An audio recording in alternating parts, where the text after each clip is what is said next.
तर मित्रांनो, admission process ही अर्धी झालेली आहे आता. कारण की आता आपण जे पाहतोय की कॅप राउंड 2 संपलेले आहेत.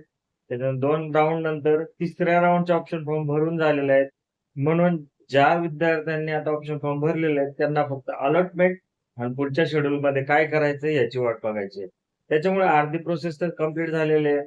आता बऱ्याच विद्यार्थ्यांना पहिल्या राउंडला कॉलेज मिळून दुसऱ्या राउंडला कॉलेज जे बेटरमेंट केलेलं मिळालं असेल किंवा बेटरमेंट न करता तेच कॉलेज अशी बरीच परिस्थिती तुम्हाला माहिती आहे की सध्या काय चाललेली आहे. तेच रिपीट करण्यात अर्थ नाही. पण महत्वाची गोष्ट काय आहे, या ऍडमिशनच्या टप्प्यावर म्हणजे ज्यावेळेस आपण अर्धी ऍडमिशन प्रोसेस पूर्ण केलेली आहे आणि आपल्याकडे आता कॅप राउंड 3 ची अलॉटमेंट आणि कॅप राउंड 4 बाकी आहे. त्याच्यानंतर कॅप राउंड प्रोसेस नंतर अगेन्स्ट कॅप, त्याच्यानंतर इन्स्टिट्यूट लेवल राउंड आणि स्पॉट राउंड या 3 गोष्टी बाकी आहेत. तर विद्यार्थ्यांना आता ऑप्शन किती आहेत आणि किती चान्सेस आहेत ऍडमिशन मिळण्याचे ते आजच्या आपण व्हिडिओमध्ये पाहूया. कारण व्हिडिओ खूप महत्वाचा आहे. विद्यार्थ्यांना आता कळतच नाहीये की ऍडमिशनचा निर्णय कोणता घ्यावा. डिसिजन मेकिंग आता करायला गरजेचे आहे. अजूनही बेटरमेंट फीजच्या म्हणजे चक्रात अडकायचंय की आता ऍडमिशन घेऊन मोकळं व्हायचंय. ही गोष्ट सगळ्यात महत्वाची राहणार आहे. सगळ्यात महत्वाची गोष्ट एक लक्षात ठेवा, इंजिनिअरिंग ऍडमिशन प्रोसेसचा कन्क्लुजन हे आहे की तुम्हाला प्रत्येक राउंड नंतर बेटरमेंटचा ऑप्शन मिळतोय. बेटरमेंट घेताय. बेटरमेंट केल्यानंतर कोणाला कॉलेज मिळतं, कोणाला मिळत नाहीये. पण तुम्हाला आता काय करायचंय की तुम्हाला इंजिनिअरिंग ऍडमिशनच्या प्रोसेसमध्ये एक गोष्ट करून घ्यायची ती म्हणजे ऍडमिशन प्रोसेसमध्ये आता ठरवून ठेवायचंय. आता तुम्हाला कळलं असेल आपल्याला कोणतं कॉलेज मिळतंय आणि कोणत्या कॉलेजला मिळू शकतं. तर ते 2-3 कॉलेज तुमच्या नजरेमध्ये आलेले आहेत. काही जणांनी पहिल्या राउंडला जे कॉलेज मिळाले त्या कॉलेजला व्हिजिट पण केली असेल. तेच कॉलेज परत अलॉट झाल्यानंतर तुम्हाला तिथली ऍक्च्युअल परिस्थिती कळलेली असेल. मग जर आता असं तुमच्या लक्षात आलं, की मला ऍडमिशन ह्याच कॉलेजला मिळू शकतं, तर त्या कॉलेजची माहिती घ्यायला सुरुवात करा.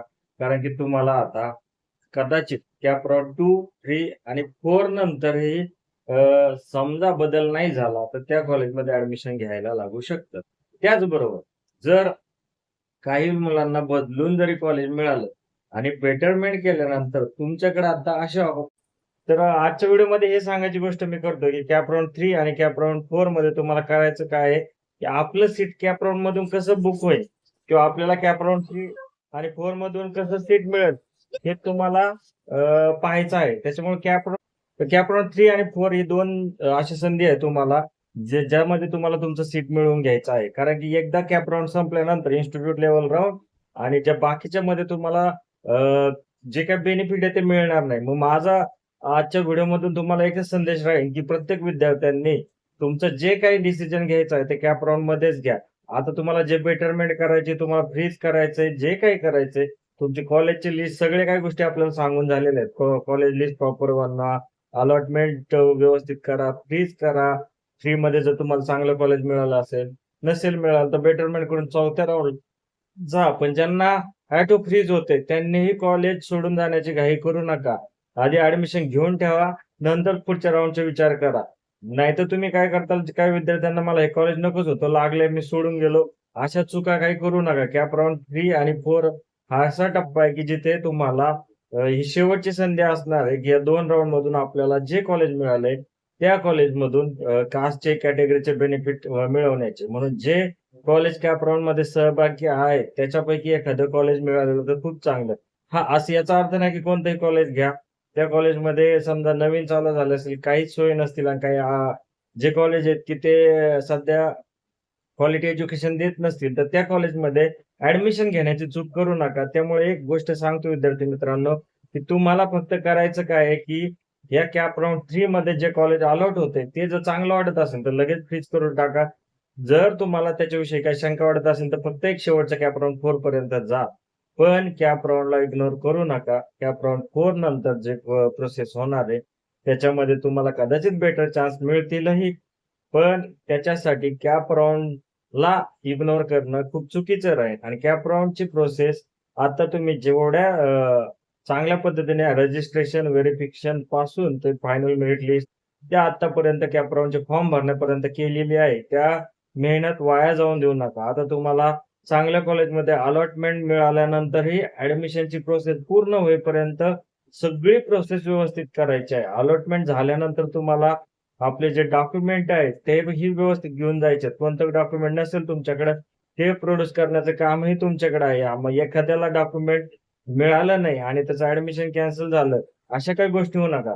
तर ऍडमिशन प्रोसेस पूर्ण करणे ही तुमची जबाबदारी आहे आणि ती कॅप राउंड थ्रू करा. म्हणजे तुम्हाला सगळे बेनिफिट्स लागू होतील. तुमचं सीट, तुमचे जे कॅटेगरीचे बेनिफिट आहेत ते तुम्हाला मिळतील. म्हणून आता सध्या तरी कॅप राउंडच्या प्रोसेस मधून जाणं तुमच्यासाठी खूप महत्वाचं आहे. कॅप राउंड 3 ची अलॉटमेंटची वाट पहा, जी की काही दिवसातच येणार आहे. त्याच्यानंतर तुम्हाला कळलंच की कोणतं कॉलेज मिळालेलं आहे. त्याच्यानंतर फक्त एक शेवटचा चान्स आहे कॅप राउंड 4 चा. ज्यांना गरज आहे त्यांनीच तो चान्स घ्यावा अशी माझी इच्छा आहे. बाकीच्यांनी चांगलं कॉलेज मिळत असतील तर ते घ्यावं. ऑटो फ्रीज झालं असेल तर तुम्ही दिलेले ऑप्शन आहेत. त्यामुळे ऑटो फ्रीज झाल्यानंतर लगेच ॲडमिशनसाठी जावा. दिलेले जी काही कट ऑफ डेट आहे ती पाळा. त्याच्याबरोबर ह्या रिपोर्टिंग डेट्स खूप महत्त्वाच्या आहेत. ज्या फी नंतर येणार आहेत त्या पाळा. बेटरमेंट करणाऱ्यांनी कॅप राउंड 4 साठी तयार राहा. कारण की फक्त आता शेवटचे 10 ते 15 दिवस आहेत ज्याच्यामध्ये तुम्हाला तुमचं कॉलेज मिळणार आहे आणि ॲडमिशन मिळणार आहे. सो ॲडमिशनचा टप्पा शेवटच्या काही 10 दिवसांची वाट पाहत आहे. याच्यानंतर आपल्यातल्या ज्यांनी व्यवस्थित स्ट्रॅटेजी वापरली त्यांना मिळणार आहे ॲडमिशन. ज्यांना मिळणार नाही त्यांनीही कुठल्यातरी सेकंड सोर्स ठेवा म्हणजे शिक्षण चालू राहील. त्याच्यामुळे इंजिनिअरिंग ॲडमिशनची ही प्रोसेस आता काही दिवसामध्ये कंप्लीट होण्याकडे येत आहे. त्याच्यामुळे कॅप राउंडमधून शक्य तितकं चांगलं योग्य कॉलेज मिळेल, ड्रीम कॉलेज मिळेल याचा प्रयत्न नक्की करा. काही अडचण येत असेल तर तुम्ही नक्की मला अ,